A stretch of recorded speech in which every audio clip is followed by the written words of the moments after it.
कहर कैली हो सुंदर कहर कैली हो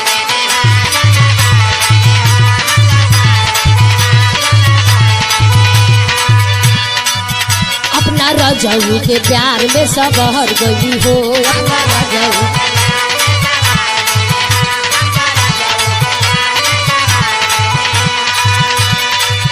हम तो तोहर गई हो सुंदर बहर कैली हो अपना रजऊ के प्यार में सबहर गई हो ये खुशी रखे न कवारे ये खुशी रखे न कवारे सखी आवाज दुलारे आय हाय मेरे सखी आवाज दुलारे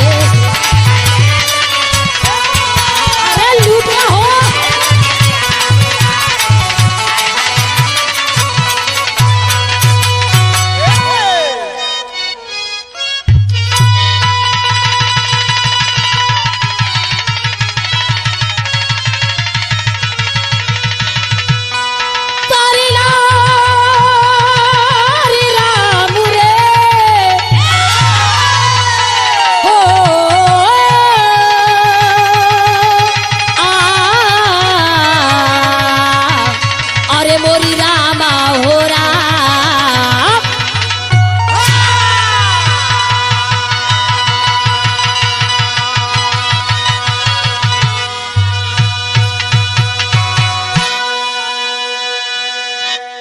अच्छा बाबूजी आज पुनः एक बिरहा लेकर के आप लोगों के बीच में जोनी बिरहा का शीर्षक हो चुनार किला की उत्पत्ति। बहुत सुंदर हमारे उत्तर प्रदेश से बिरहा लिहल गई। ये बिरहा की रिकॉर्डिंग करे हम आइल बनी आज बड़ा ही सुंदर सौभाग्य के दिन बा। बड़े भैया बिरहा के बड़े सुंदर गायक कलाकार श्रीमान ब्रिजेंद्र लाल की स्टूडियो में शिव शक्ति इंटरवर्ल्ड स्टूडियो ये हमारे पूरे पार्टी के देख रेख में यानी कि हारमोनियम पर वाद्य करत हुवन उत्तर प्रदेश चकिया के धरती से श्रीमान मुन्ना यादव जी नाल पर वाद्य करत हुवन बहुत ही सुंदर नाल के वादक और हमार ढोलक वादक रफीगंज के धरती से आप धनंजय लाल यादव जी और बंजे पर हमारे बड़े भैया मुन्ना यादव जी कोरस में कृष्णा यादव विजय लाल यादव राम जी यादव जी आप लोगन की देख रेख में मुकेश गार्जियन के देख रेख में और बहुत ही सुंदर मिक्सिंग करने वाले हमारे इस स्टूडियो के डायरेक्टर पप्पू यादव जी के देख रेख में उत्तर प्रदेश की धरती से चल करके आयल हो हमारे बड़े सुंदर नाल के वादक चंद्रमा भैया और छोटू भैया आप सबके देख रेख में आप सबके आशीर्वाद से बहुत सुंदर बिरहा के प्रस्तुति करे जा रहल बनी। हम के आशा न विश्वास बा कि बिरहा जैसे जनता जनार्दन लोग पहले प्यार दुलार देले रहे वैसे ही बिरहा के फिर से प्यार दुलार मिले वाला बा। आई मास्टर साहब बिरहा में 4 लाइन भूमिका से भाव लगल कैसे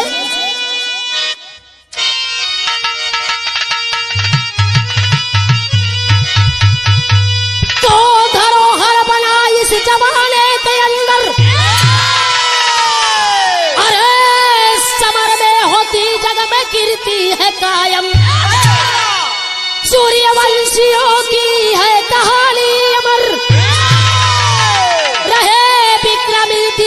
ऐसी निशानी अरे गंगा किनारे बनी राजधानी अरे सुनो ये जवानों धड़कता है पानी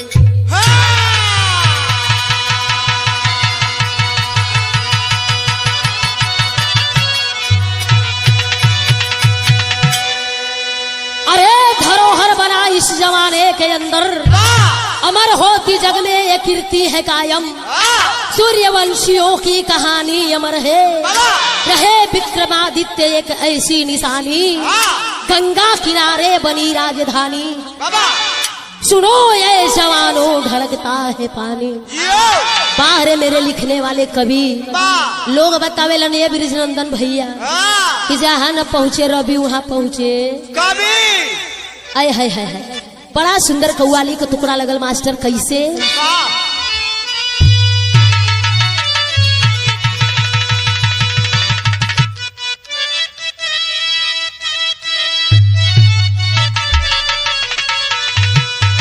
अरे बहुत देर से दर पे आंखें लगी थी,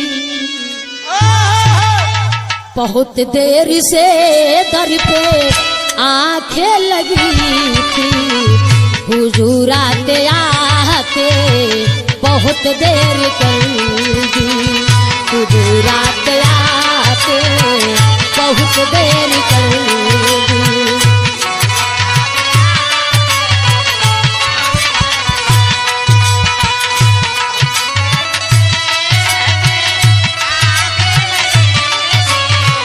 बहुत देर से दर पे आंखें लगी थी, हुजूर आते आते बहुत देर कर दी।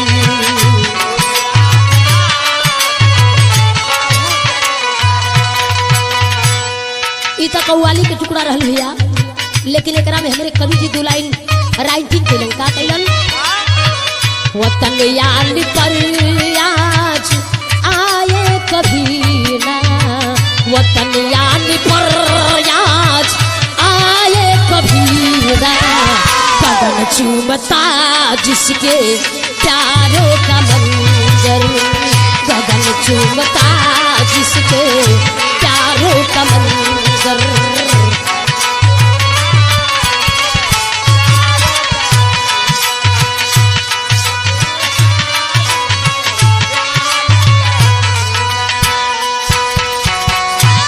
भैया हो समय के भी कीमत हो खेला।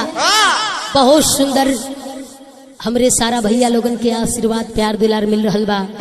ये गर्मी के कचकचवा महीना चल रहल बा, लेकिन ये भैया कहानी है जैसे शुरुआत बा, कहानी हो के कर कहा के कहानी बा। तेरी आवाज लाल बजा के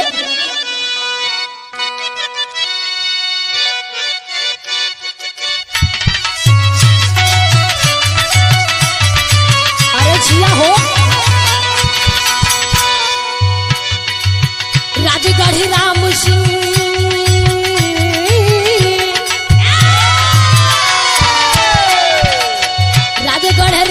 सिंह राजा की कहानी है, सलोनी नार सुधर उर्मिला सयानी है।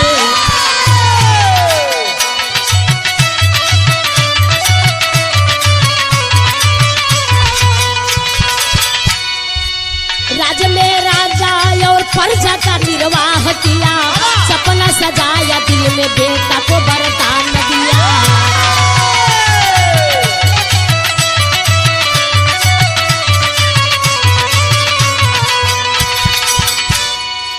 रानी के गोद में जब विजय संतान हुए, रानी के गोद में जब विजय संतान हुए, छाई खुशहाली जब खूबसूरत अपार किए।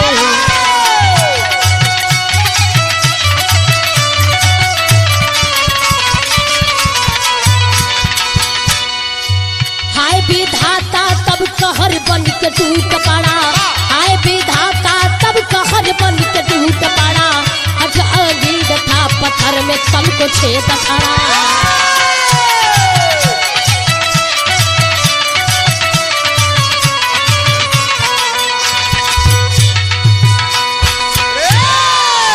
आए है बाबू कहानी के समझला, कहानी एहिजा से शुरुआत बा। कहानी हो कैसन?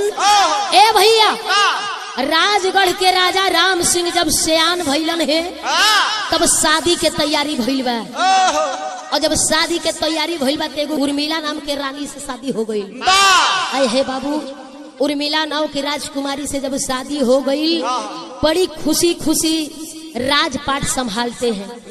कुछ दिन बीता है, और जब कुछ दिन बीतल बा तो एगो खुशी आइल बा। कवन खुशी आइल भैया? ए बाबू एक ही संगे जुड़वा बेटा, 2 गो बेटवा पैदा हुए रानी के गोद में।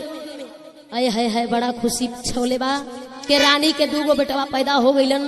वाह, बेटवन के नाम रखल गई जय, बड़ा बेटा के नाम जय और छोटका बेटवा के नाम विजय। आए है बाबू, बड़ा सुखी सुखी परिवार बीत रहल बा।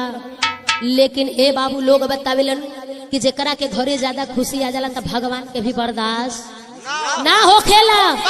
एजा एगो घटना घटे के तजुर्बा लग रहल बा, लेकिन भइल का मास्टर तर्ज बात निमन बजा के आवा।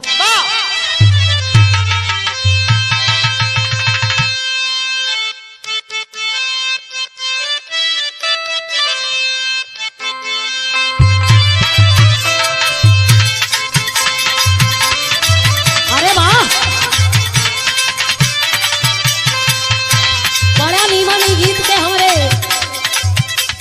बनारस के धरती के गवैया लोग गावेला, बड़े बड़े जो सम्राट हवे, बड़ा मिजाज से गीत के गावेला बाबू। वही बनारस के धरती से हमारे मुन्ना भैया भी हैं। वाह, क्या जोड़ी जमी है। कहना हो यही पहाड़ गंगा माई हो, वही पहाड़ जमुना हो।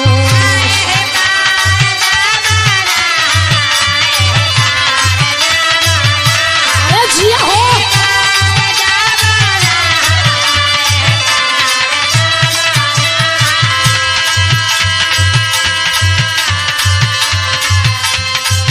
वही पहाड़ गंगा मैया, वही पहाड़ जमुना हो। पिछावा में केवट मोरा रजऊ डेरावा डाल हो, डेरावा डाल हो।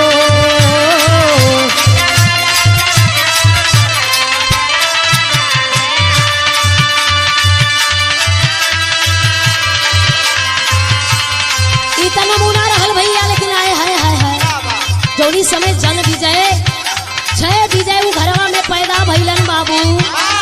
बड़ा खुशी के माहौल छोले हो। हमारे कवि जी दुलाइन भाव लिखलन, का लिखलन? लाल के यवनवा रामा गुजल की लकरिया हो।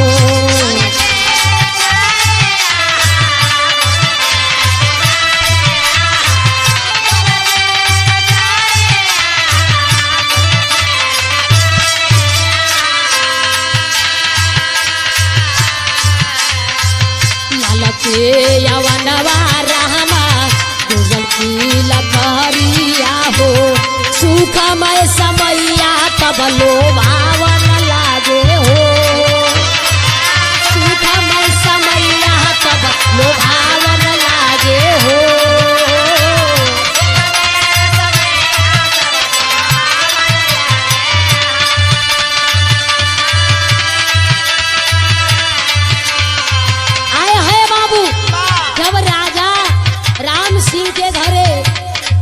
लड़का पैदा भइला जय और विजय, यही के खुशी में लोग हीरा मोती लुटावत बा, सबसे मोर मिठाई खियावत बा है। लेकिन भइल का पंडित पर जुनिया योइले नौआ और नौनिया हो।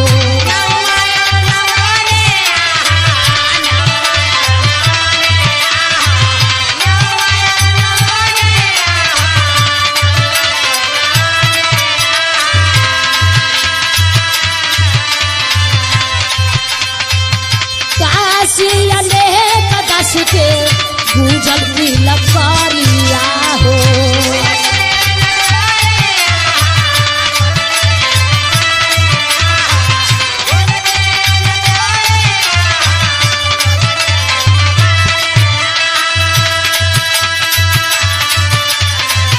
दुआरा बजनवा बाजे सब ही के मनवा लागे।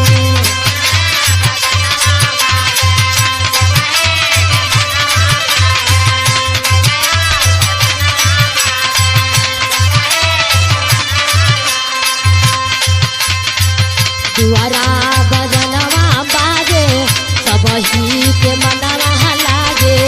सुखमय समैया तब भावन लागे हो। अरे जिया हो,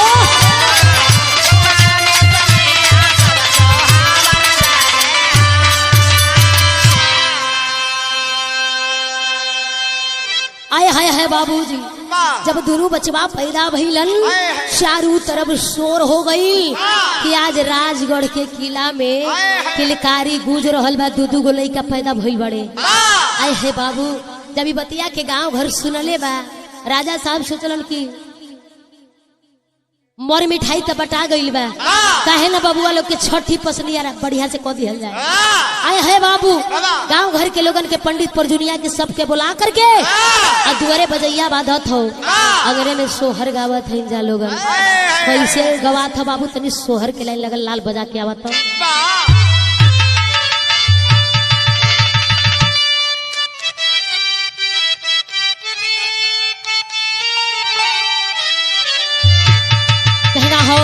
करे विपर दुआरिया मंगली गावे तब बजना बजावे तब बजना बजावे न हो अरे मोरे लाला ना रे मोरे लाला ना महला में जहाना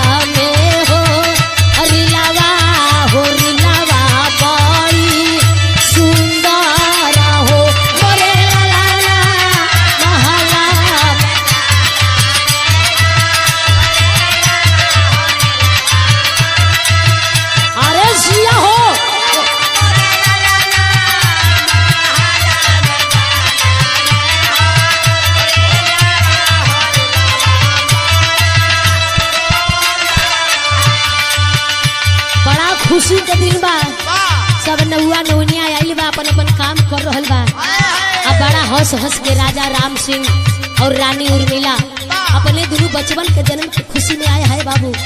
हीरा मोती सोना सब लुटावत बाड़ी लेकिन एक लाइन नौरी कहे के पड़ल काम करे दुआरा पे नाचे पारा जुलिया तनौआ नौलिया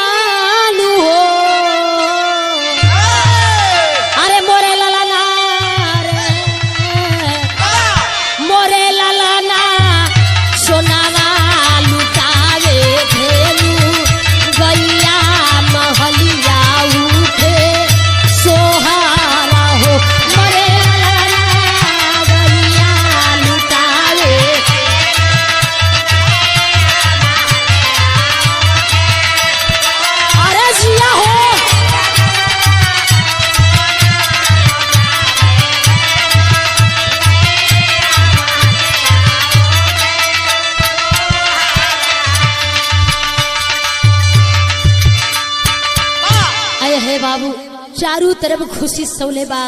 आए है भैया पंडित परजुनिया लोग आइल बा सोहर मंगल भइल दान दक्षिणा भइल पंडित जी दोनों लइकन के रामकरण कर दिहलन बड़ा बेटवा के नाम जय और छोटका बेटवा के नाम विजय बतौलन। आए है बाबू नाम जब हो गई बड़ा हंसी खुशी राजपाट चले लागल। कुछ दिन बीता है मेरे मित्रों जब कुछ दिन बीतल बा तब भइल का बाबूजी हमर तर्ज के नमूना बा कैसन तर्ज बा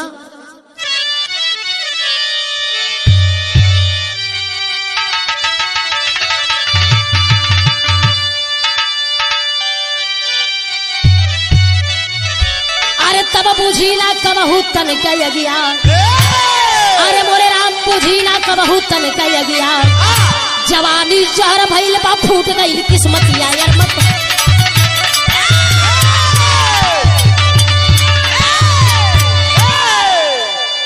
जवानी जहर भइल जब फूट गइल किस्मतिया बुझीला कबहू तन कयगिया। है बाबू लोग बतावल कि जकरा घर में ज्यादा खुशी आ जाला तो भगवान दुख के भी रास्ता बना देवेलन। पहले का मास्टर विदेशिया का लाइन बा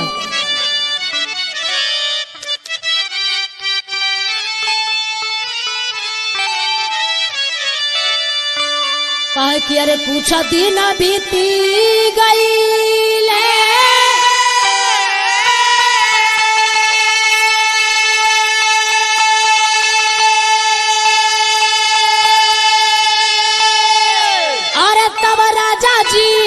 बेकाला भइले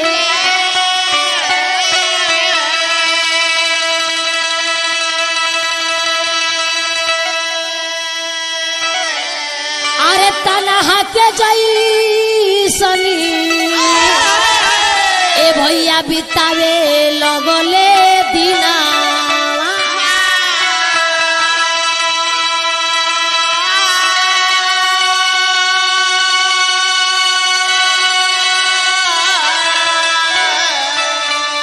मैया भी दुखित भैली अरे तनना सहन कैली उमर लंबी बाटे राजा अरे ले आवलू गैया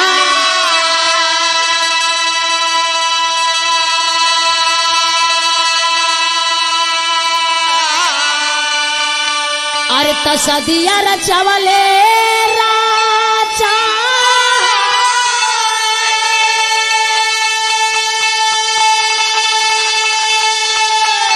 तब पर मिला रानी आई गईली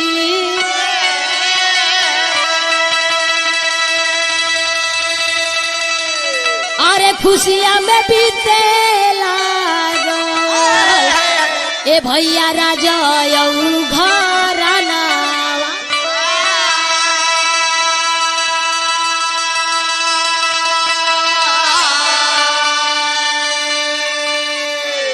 आय है बाबू जब दोनों लड़का हो गईलन हंसी खुशी बीते लागल लेकिन ए भैया रानी उर्मिला को कुछ दिन के बाद तबीयत खराब हो गई। आय है बाबू जब तबीयत खराब हो गई अपने सैया से कहली सैया जी लगा था कि हमारी जिंदगी ना बची सैया जी लेकिन वो काम करिहा ये दोनों बचवन के पढ़ाई लिखाई में पोषण पालन में कोनो कमी मत करिहा सैया जी।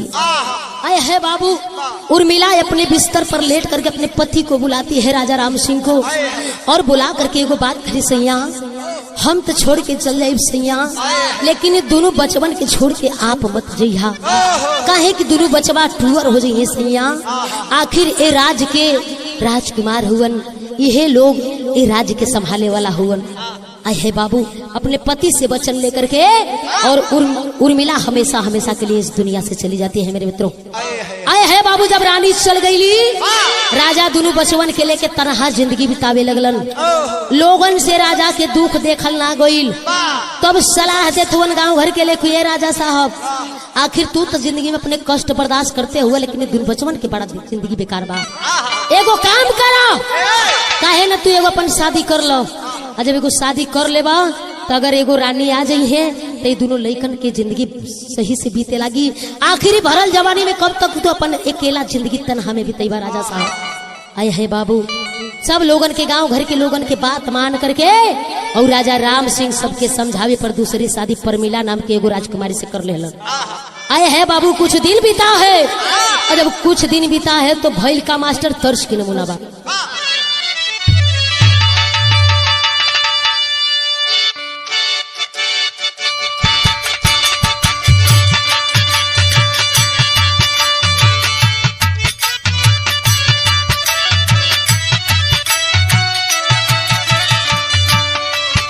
कौनो मेहरारू अपना सखी से कहे सखी जब से हमारे सैया कमाए गई बड़े न प्रदेश में तब से पूछबे मत कर हमार दिन दुगनी रात चौगुनी चलता है कहले से बताऊ तो कहे कि सुनबू कहले से हाँ बताऊ तो बतौलस का बतावे हो पिया पहर देश गईल तहार लागल टोपिया में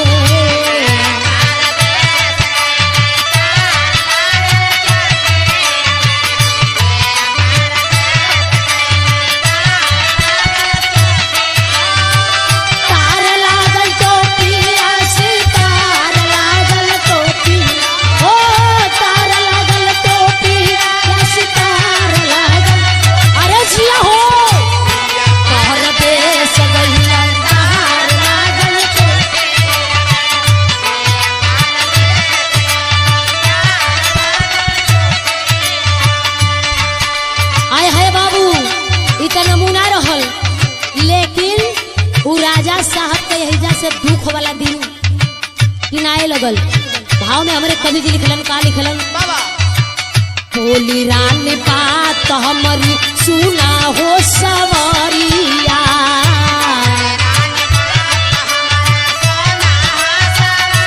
बहुत अच्छे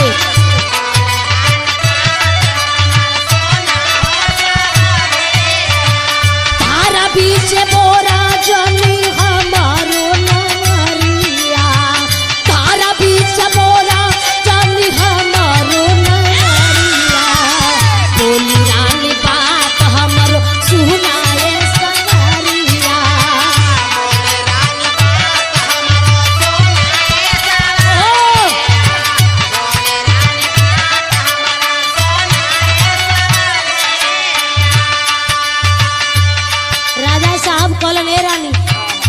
कहल का चाहत तारू तनी हमके कह के बतावा। बोला तब बतौल से का लिहली बधाया रानी 3 गो बचनिया।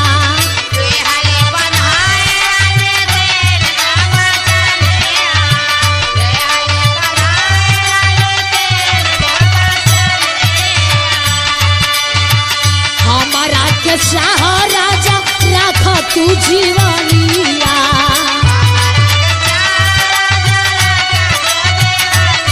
जिया हो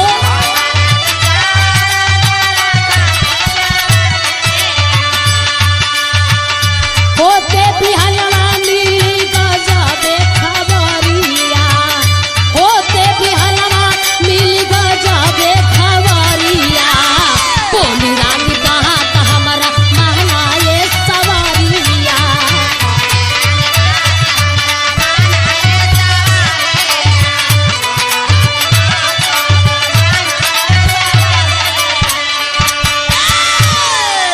आए है बाबू रानी राजा के पतर की न सुहागे रात के दिन पकड़ लेलस।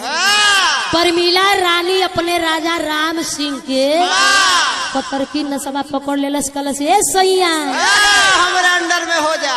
अगर हमारा अंडर में ना रहबो तो जा बैठ के चूल्हा फूको। आए है कोनो दिक्कत हमारा के नहीं। बा तू चलिए जेबो तो हम रहबे करम का दिक्कत बा? ये बा ए भैया पतर की नस पकड़ के अपने मर्दाना राजा राम सिंह के खूब हिलौले बा। लगले बैंड घुमावे। कलस ए राजा अब के 3 वरदान चाहिए। कहलन त मेहरारू हइये बाड़ू बोलो 3 गो ना 30 गो मांग लो। जवन जवन वरदान चाहे ले लो। एगो राजा दशरथ वरदान देले ही रहल। हमहू राजे बानी हमके वरदान देवे में का दिक्कत बा? आय है बाबू अपने पति से 3 गो वरदान मांग लेली। अपना पति राजा राम सिंह से जब 3 वरदान मांगली है बाबू सुबह सुबह होते राजा के खबर मिलल बा कि रानी परमिला के तबीयत खराब हो। राजा गोइलन है रानी से सवाल किया क्या हुआ है? चलो इलाज कराने। लेकिन रनियवा कहला से हमारा ऐसा तबीयत खराब नहीं के हमके इलाज नहीं के कहलन तब कवन तबीयत खराब हो उनके बतावा। अपने मेहरारू से अर्जी कैलन। रानी डांट के बोली तो सुनल चाहत हुआ तला सुना बताओ तनी विजय नमूना लगल बाबू।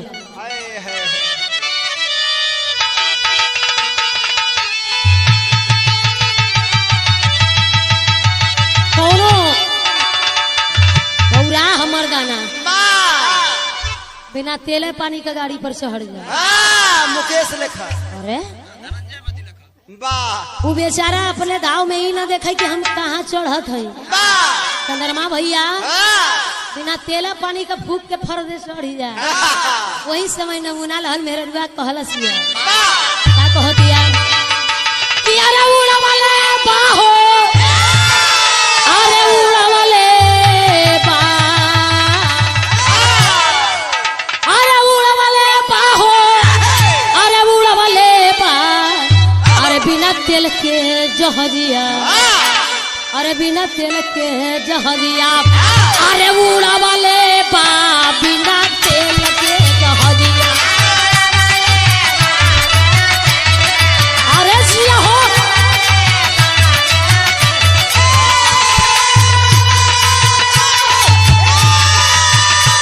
अरे जिया हो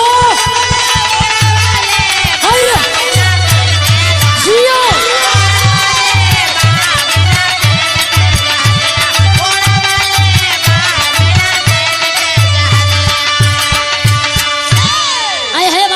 समय खबरिया राजा साहब से आइल बा वो तीनों वरदान के उस समय हमारे कवि जी दुल्हन भाव देलन का अरे सुखल पनिया हो अरे सुखल पनिया अरे सुखल पनिया हो अरे सुखल पनिया राजा रोवे राजा धनिया सुखल पनिया राजा रोवे राजा धनिया।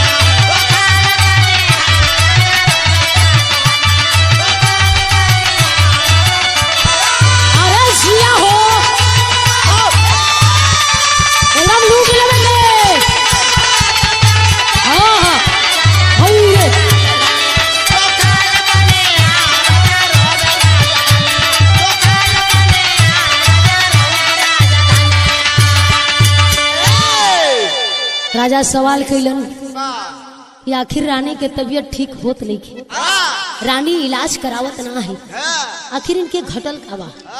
सवाल किए तब रानी बतौलस, का बतौलस, बड़ा विचित्र बात बतौलस बाबू। कहल सब अरे जय के आंख चाही विजय के करेगा,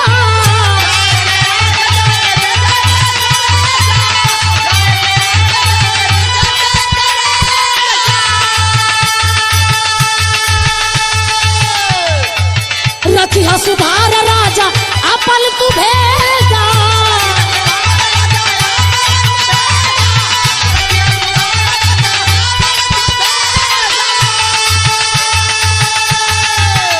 अरे रतिया ना पनिया सुखल पनिया, अरे रतिया ना निदिया सुखल पनिया, राजा रोवे राजा धनिया सुखल पनिया, रे राजा रोवे राजा धनिया।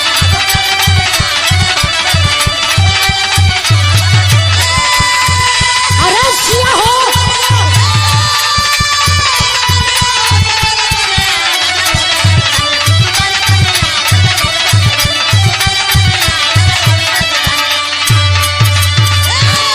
ए भैया, जब राजा साहब रानी के बगलिया में जाकर बैठलन, कहला रानी आखिर कौन दशा बना के बैठल हो रानी, तोहरे तबीयत का पता नहीं चलत होगी, तबीयत तोहर कैसन खराब। रानी कहली राजा लगत है हमार तबीयत ठीक ना हुई। बोला बोला राजा डर गए, बोले आखिर क्या हुआ, खुल के बोलो। आए हे बाबू, जवन जोगिया भावे तौना बैल, बतावे रानी तो चाहते रहली के राजा कहलतन तो हम तीनों वरदाना मांग लेती। आए है बाबू हो, राजा बगली में बैठल हुए, रानी सोचलस कलश याद बा तो के 3 वरदान, कलश हाँ रानी हमके 3 वरदान याद बा, कलश तो ठीक बा तो के 3 वरदान याद बा तो हम मांग ली। राजा बेफिकर मांगो, हम राजा जब हम प्रजा के दे सकीला, तू तो हमार मेहरारू है, जवन मांगबू हम देवे खातिर तैयार बनी, मांग लो, दिल खोल के मांग लो। रानी डांट के बोली, बोले ठीक बा हम वरदान मांगे जाते बनी, लेकिन पीछे नानू हटबा। बोले सुना, ये कुल प्रजा के काम होखेला, पीछे हटे वाला राजा के जुबान एगो होखेला, राजा जेकरा कह देलस ओकरा कर देलस। बोले तो मांगी ना, बोले बिल्कुल बेफिकर होके मांगो। बोले एगो बात सुना, जय के आंख चाहिए, बड़का बेटवा जय के आंख चाहिए और तोरे छोटका बेटवा विजय के करेजा, ये दोनों सामान लेके आए है बाबू। जौनी समय राजा ये बतिया के सुनलन है कि आए है हमरे करे जवन का करेजा वो आखी मांगत बे। आए है बाबू, ऐसा लगत रहे कि पूरा शरीरिया में भूकंप आ गई, थर थर थर थर कांपे लगलन, और लगे कि जमीन दलदलाई लगे। आए है बाबू, डांट के बोलन कह रानी आउ कुछ ना रहे तोरा लगे। अरे रानी ये कौन सवाल कैलू हमारा से, ये कौन वरदान तो के चाहिए रानी। रानिया कहलस बस ये कहत रहा हम राजा हैं, धिक्कार बा तोहरा के राजा भइला को, जा चुल्लू भर पानी में डूब के मरो। राजा बेचारा टेंशन में कि आखिर मेहरारू के वरदान देले बानी, न देहब तो वो धिक्कार बा, काल दी डोरा पिटा जाई के राजवा वरदान देले रहे मेहरारू के पूरा ना कइलस। हाय हाय बाबू, राजा साहब बड़ा चिंता में हुवन। हाय हाय हाय, लोग बतावेला कि जब वरदान लेवे के होखेला तो लोग करबत प्रार्थना करके मांगला कि डांट के रानी मांग ले बा। हे बाबू, वही समय राजा वचन दे दिए, कलन जा जब तो होके ये घटल बा तो जाके ले ला।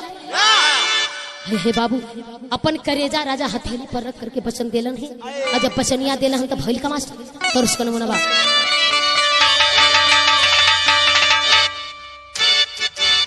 अरे जिया हो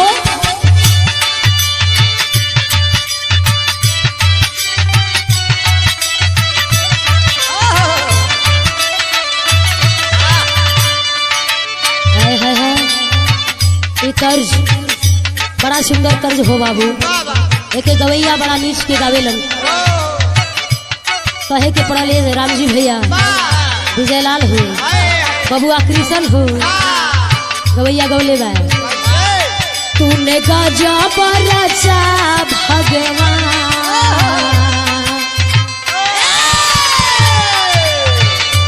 तूने अजूब रचा भगवान, खिलौना माटी का।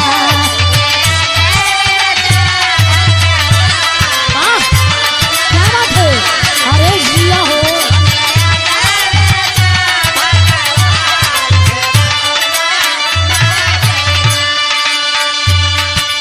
हाय हाय हाय बाबू, लेकिन हमरे कवि जी दो लाइन भाव लिखलन। जौनी समय रानी वरदान पौले बा, राजा तू को जल्लाद को बुलवाते हैं सवेरे और दोनों जल्लाद को बुला करके आदेश देते हैं क्या, लेके बाद ही चले जल्लाद,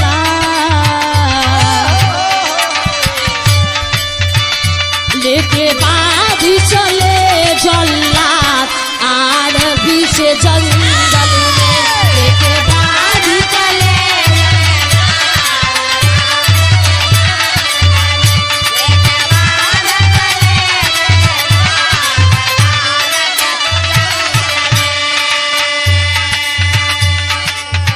हे बाबू, जल्लादों को राजा राम सिंह आदेश दे दिए, हमने रानी को वचन दे दिया है, जाओ मेरे दोनों बच्चों को पकड़ करके जंगल में ले जा करके और जो जो मैं बताऊंगा दोनों को निकालना है।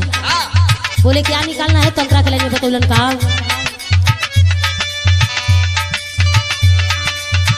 जय के आँख निकाल ले आई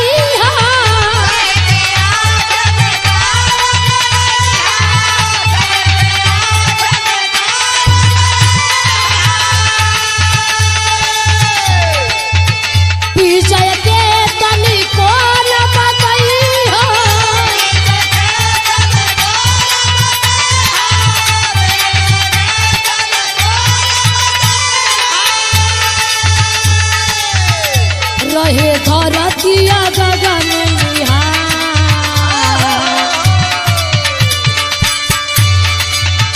रहे धरतिया गगन निहार आर बीच जंगल में।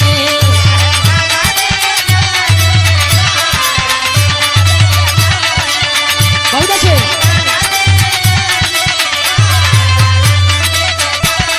अरे हो क्या बात है।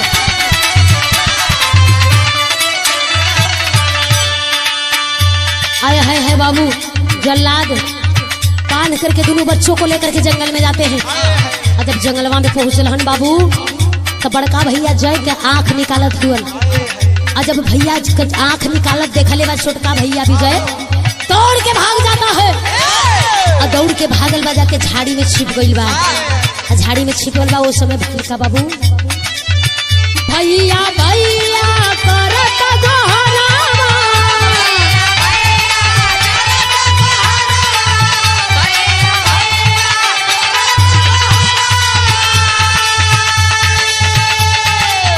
सूझत नहीं थे राह ठिकानावा,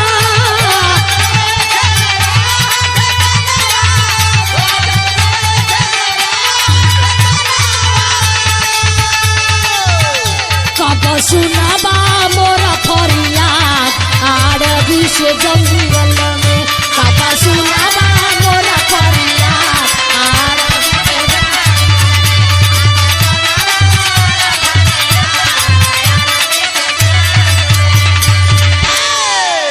है बाबू।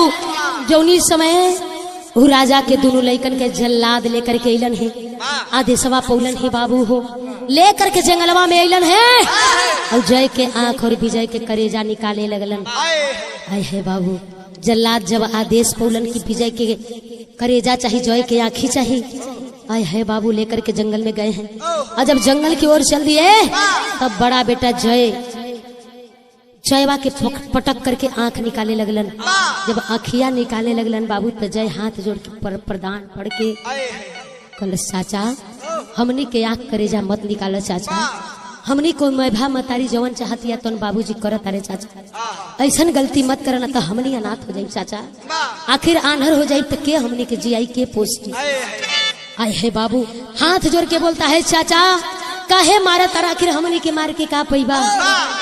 बाबू लेकिन वो दोनों जोधा बोलन, कलन राजा साहब के आदेश बा, हमनी के मारे के पड़ी। आई है बाबू, जय के जोनी समय अखिया निकालो तो तब तक विजय वो दोनों जल्लादन से छूट करके भाग गइलन। और जब भाग गइलन तो एगो झाड़ी में जाके छिप गइलन। और जब शिव गलन तो भैल का मास्टर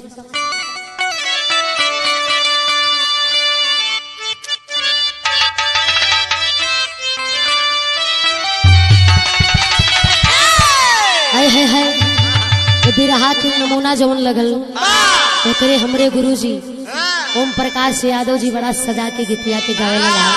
कैसे गावे हो कि अरे झिलमिल सितारों का अरे आंगनी होगा,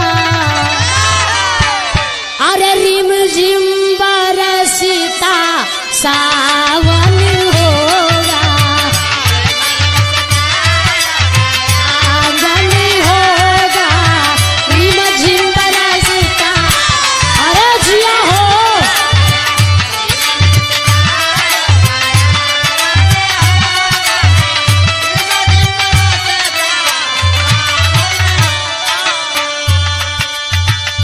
एकरा के एजा छोड़ दा। कभी जी बचपन पर दू लाइन भाव लिखलन का लिखलन काहे चाचा मारा ताड़ अमनी के जनवा,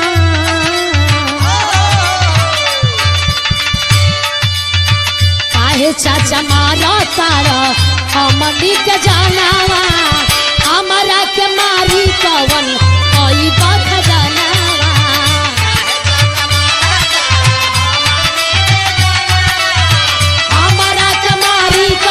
कोई बात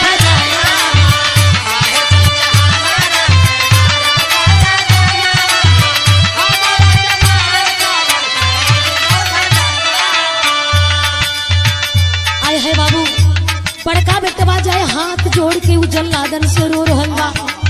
पहले चाचा आखिर हमनी के जान मार के तोके कहा मिली चाचा, मत मारे चाचा हमनी के छोड़ दर चाचा।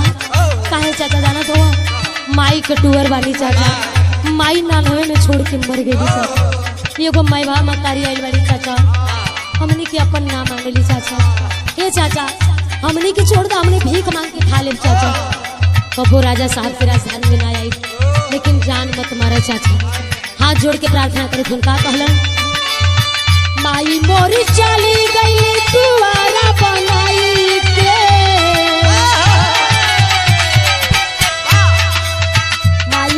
चली गई तुआरा बनाई के, मैं भामतारी दिहली जहर लियाई के।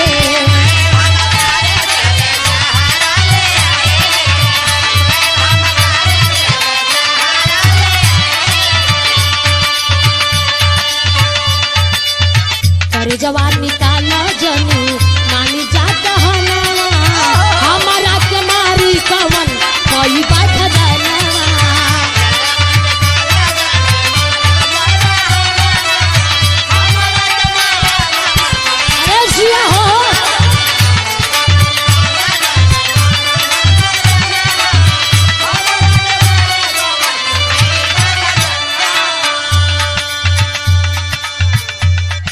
लइका हाथ जोड़ के करवत प्रार्थना कैलस कलस सुना हमनी के आंख मत निकाला, हमार भाई के करेजा मत निकाला।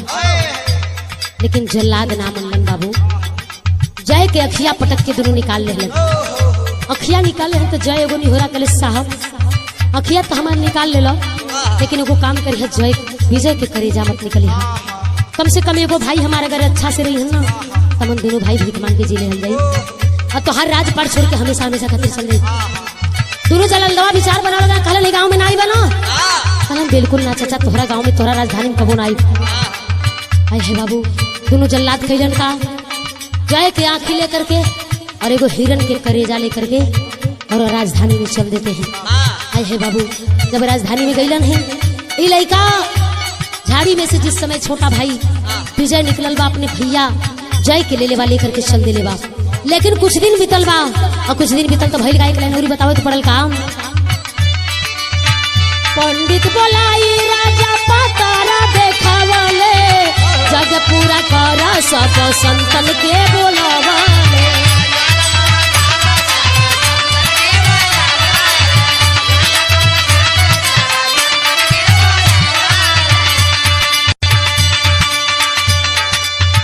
आइल नाही कोई कब दिया नामा आइल नहीं कोई तब बुझले दिया नामा हमारा के मारी कवन कोई बखदाना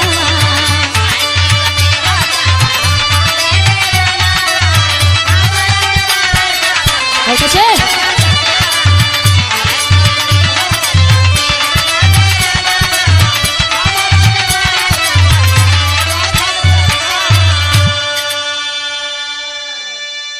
आय है बाबू जल्लाद जय का आंख निकाल करके सोचने लगे कि आखिर विजय तो भाग गया है, अब कलेजा मैं किसका लेकर के जाऊंगा, अगर कहीं कलेजा लेकर के नहीं जाता हूँ तो साला रजवा मार देगा। आय है बाबू हिरन के कलेजा लेकर के और जय के अखिया लेकर के राजधानी में चल दिए। रानी जब आंखी और करेजवा के देख ले बाबू आय है देखते ही करेजवा अखिया के रनियावा के तबीयत ठीक हो गई। लेकिन ए भैया झाड़ी में छिपा विजय अपने भाई को लेकर के चल दिया और जब भाई को लेकर के चल दिया बाबूजी कुछ दिन बीता है और जब कुछ दिन बीतल बा तो रानी के लड़का संतान नहीं थे, रनियवा के बाल बच्चा नहीं खन होत। हर राजा जी बड़ी चिंता में भइलन, पंडित जी से पतरा दिखाए कि पंडित जी आखिर का विचार बा, हमरा में सन का करी बा कि हमार रनियवा के बाल बच्चा नहीं के होत। पंडित जी कहले एगो जग करावे के पड़ी, जगवा करा लो शायद हो जाए भगवान की मर्जी। आय है बाबू पंडित जी राजा साहब के बात के सुन लेहलन और राजा साहब पंडित जी के बतिया के सुन करके और जग में तैयारी कर दिलन। जग के तैयारी कैलन, पंडित जी के न्योता सारे लोगन के न्योता दे करके और बुला दिए कि आप लोग सब लोग भंडारे में आइए और जग में आइए, जग करवाइए, हवन करवाइए, हमारे जग को सफल बनाइए। हे बाबू सब लोग जग में आइल बा, घूम घाम के गोइल बा। जब भंडारा के दिन आइल तो खाना खाए बदे कोई नहीं खे आइल, आखिर खाना खाए कोई नहीं खे आवत, का बात बा। राजा साहब घबराए लगलन, राजा साहब घबराए लगलन कि आखिर लोग काहे नहीं खानावत। लोग अइलन है शाम के बेला में कहला ये राजा साहब, कहला हाँ, कहला कि काहे चिंता बनोले हो, कहला का कहीं भाई कोई खाना में खाए ना आइल। कहला ये राजा साहब एगो बात कही, कहला बोला। कहला हमरे राज्य में दूगो लड़का आइल हो, जोगी बन के दूगो लड़का आइल हो, बड़ा नीमन गीत गावत हो, अगर तोहार आदेश होके ते भंडारा में बुला दे। कहलन बिल्कुल बुला के जा लियावा। अय हे बाबू दोनों लड़का वो राजा साहब के दरबार में यानी कि जहाँ जग होत रहे वो जग के समीप फैलन है और आ करके राजा साहब आदेश दिलन कि बच्चा लोग तू कुछ गावेला बजावेला। बचवा लोग गावे लगलन। राजा साहब जब आदेश दिलन तो बचवा लोग गावे बजावे लगलन और जब गावे लगलन रो रो के दोनों बचवा गावे लगलन। का गावत रहलन बाबू ऐजा सोरठी में भाव है।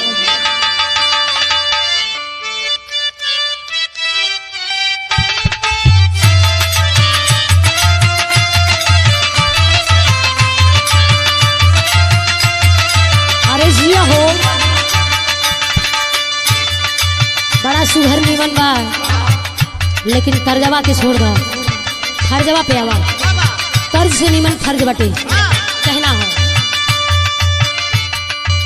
दुखिया से पीड़ित बानी देई दापो जानवा रे देई दापो जानवा हो, आंसुआ बहेला नैना धारन हो राम किया हो राम रे।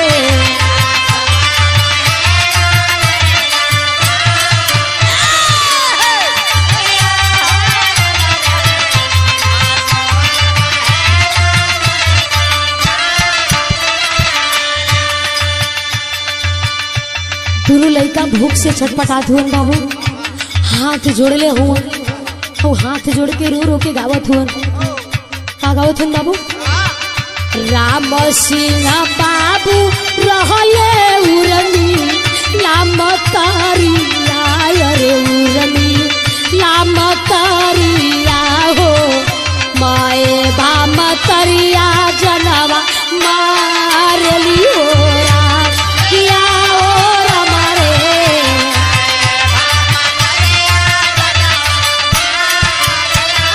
बहुत अच्छे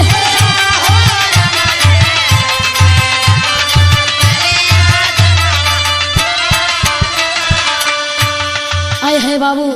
रो रो करके बच्चे अपने माई बाप के नाम बतावे लगलन। वाह हाय हाय हाय, नाम के करनी के बारे में बतौलन, कहलन हमारा माई हमार बाबू मैं भा मतारी इस प्रकार से हमनी के साथे कर्म करके और हम दोनों भाइयन के गांव से राज्य से निकलवा देलस। हाय हाय बाबू, जोनी सभी बतिया के बचवा रो रो करके बतावत हुअन। राजा राम सिंह और रानी परमिला सुनत हुअन, सारा गांव के लोग सुन रहल बा। हाय हाय बाबू, राजा राम सिंह अपने बच्चों को पहचान जाते हैं मेरे मित्रों। और जब पहचान लेलन राजा राम सिंह दौड़ करके गईलन है अपने दोनों बचवन के पैरवा पकड़ के रोवत हुअन। कहलन लाल हमरा से गलती हो गई बेटा, हमरा के माफ कर दे बेटा, लौट चल अपना राजधानी में बेटा। लेकिन वाह रे वाह, दोनों भाई के धर धर धर धर आंस गिर रहल बा बाबू। माई परमिला दौड़ के गईली है, रो के छतिया से दोनों लइकवन के लगौली है। कहलिए बेटा रे रे पगला, हमरा से बहुत बड़ गलती हो गई बेटा, हमरा के माफ कर दो लाल, हमरा के माफ कर दो, चल हमरा राजधानी में बेटा, हम जैसन करनी कैले रहनी वैसने पहले बानी। आय है बेटा, माई रोवत बाड़ी, लेकिन दोनों बच्चा इनकार कर देलन। कहलन ना, हम लोगन आपके राजधानी में कबो लौट के ना जाई, अगर हम लोगन के अपना राजधानी में रखे के बा तो एगो काम करे के पड़ी। का काम करे के पड़ी? पहपट के लाइन में भाव बताओ।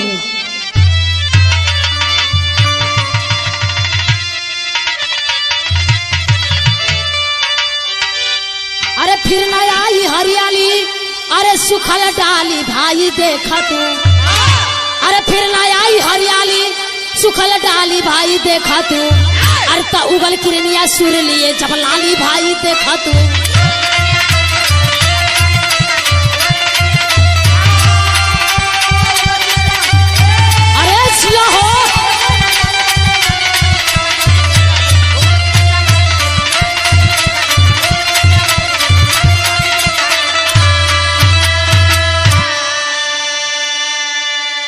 अरे बहुत समझाए राजा फिर भी, अरे लाल दोनों ना माने हो, और नगर न कबहू जइबे तोहरा, मन हो मन पछताने हो, और सुखल सुमन ना खिली है, अरे कबहू डाली भाई देखा तू, अरे उगल किरनिया सूर्य लिए तब लाली भाई देखा तू।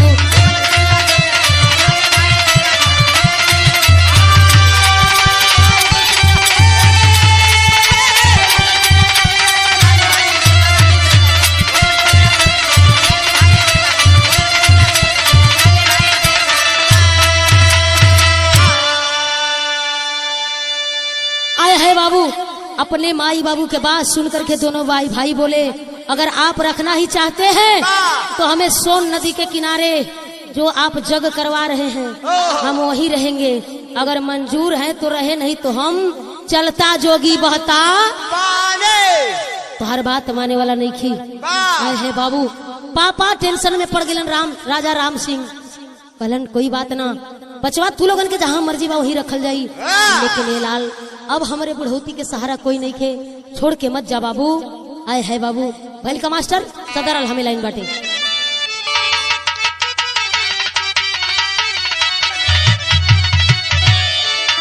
अरे धन हो विधाता तो हरी,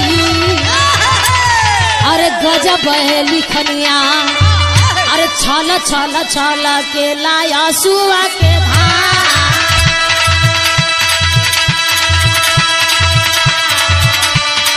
छल छल छल के लाया सुआ के धार।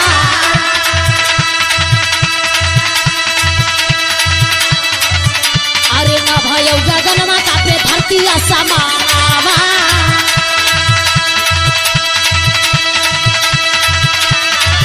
सब ममता के सागर गई बछल छलाया।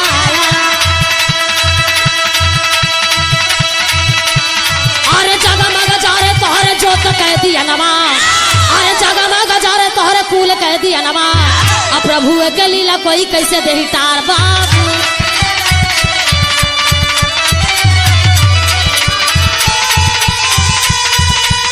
अरे जिया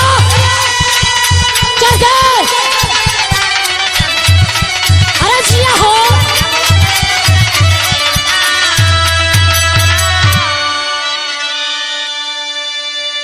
आए है बाबू चुनार सोन नदी के किनारे एक राज किला बनवाए, ऐलान किया दोनों बच्चे कि हम लोगों का किला अलग होना चाहिए।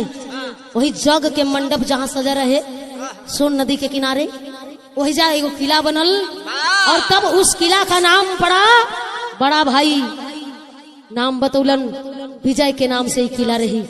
आए है बाबू वही दिन से वो किला के नाम विजयगढ़ किला से प्रसिद्ध भइल। आए है बाबू अब वह किला मिर्जापुर से कट करके सोनभद्र जिला में आता है बाबू।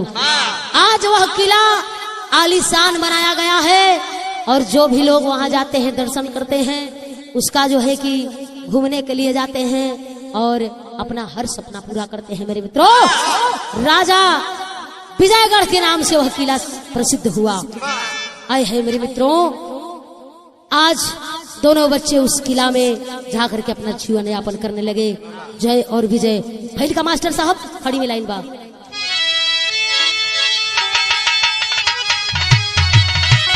अरे तब सोन के किनारा अरे चमकत बा किलावा, अरे सोन के किनारा अरे चमकत बा किलावा, अरे कट के भैले मिर्जापुर से सोनभद्र जिला।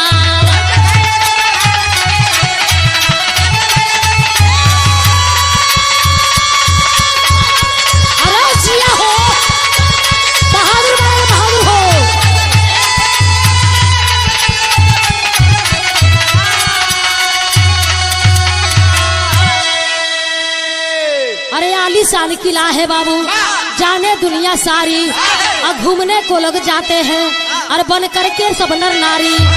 अरे डारी में पतझड़ लग गई ले अरे तब निहार हीरवा, अरे कट के भैले मिर्जापुर से सोनभद्र जिला।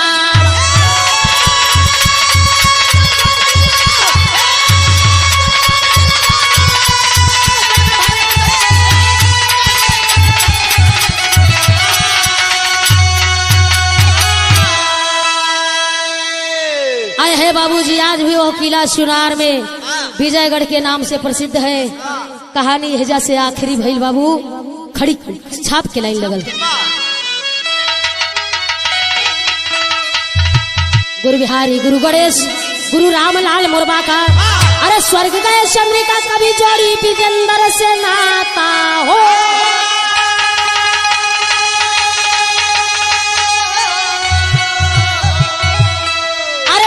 बुझी ना कबहू तन कह गया, अरे मोरे राम बुझी ना कबहू तन कह गया, शिवानी समर बीच में लागी ना कबहू दगिया, बुझी ना कबहू तन कह गया।